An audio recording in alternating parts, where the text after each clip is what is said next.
Hi, my name is Aniakan. So I'm going to emphasize today on religion, ethnicity, and democracy, the case study of Israel. So Israel is like the only country in the world with Jewish majority.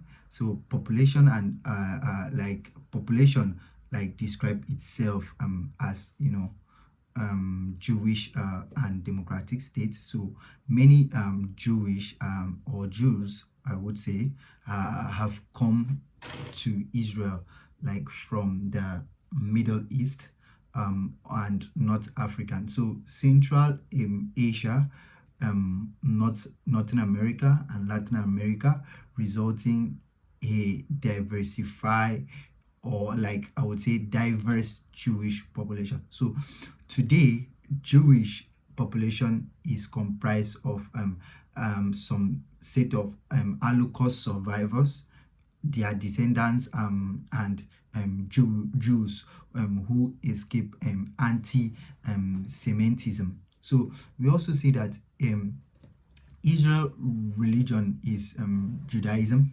So Israel Judaism is diverse. So particularly in terms of practice and degree of observance. So the majority of Israel Jews identify with one of the like four groups. Like we can have the four groups like we call them like Helonim, which is like a cellular. They observe fewer traditional Jews more than like the religious subgroups. We have the Masorti, which is the traditional. We have the Danti, which is the religious. We have the or you can refer to as the Haredi, which is the ultra orthodox. So Islam is one of the second largest religion in Israel. So with 17.8% of the population identifying as Muslim. So approximately 1.9% of Israel identify as Christian, making Christianity the country third largest religion. So the majority of Israel Christians are Arabs. So are Arabs, and I would say the faith arose as a branch of Islam. So although like the Jews religion is based on like Islamic ideas, certain beliefs and like rituals such as the five pillars differ significantly. So I will emphasize more a little bit on the ethnicity. So the ethnicity here is like in the sense that like Jewish form around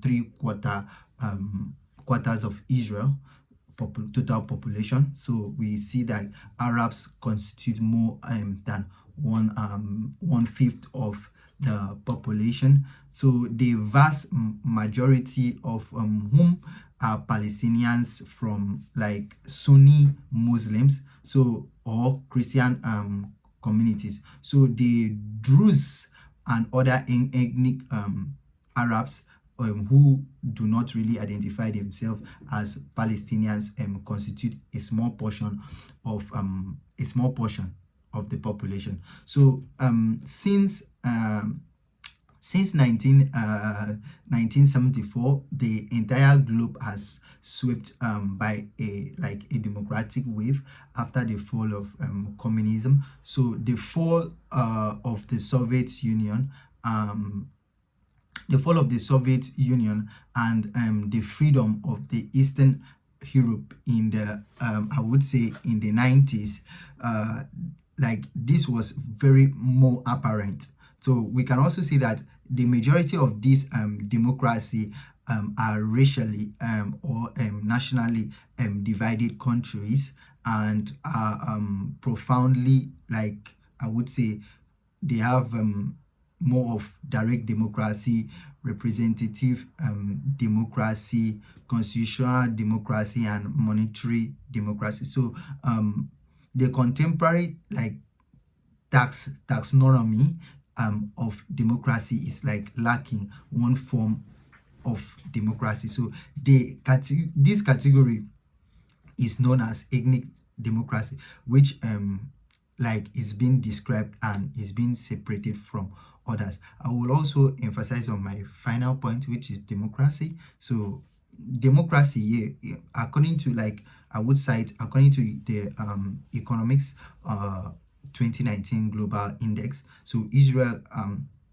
is a flawed democracy. Israel is ranked highly on electoral processes, like, I would say, electoral processes slash pluralism and political involvement, but performs poorly on government performance, political culture, and civil liberties. So where it's received the a 5.88 out of 10 available point is, like, Israel method of selecting political representative is most democratic in the region. So elections are, like, regulated by the Central Elections Committee, which is the CEC, so which consists of the parliament party group representative and chaired by the judge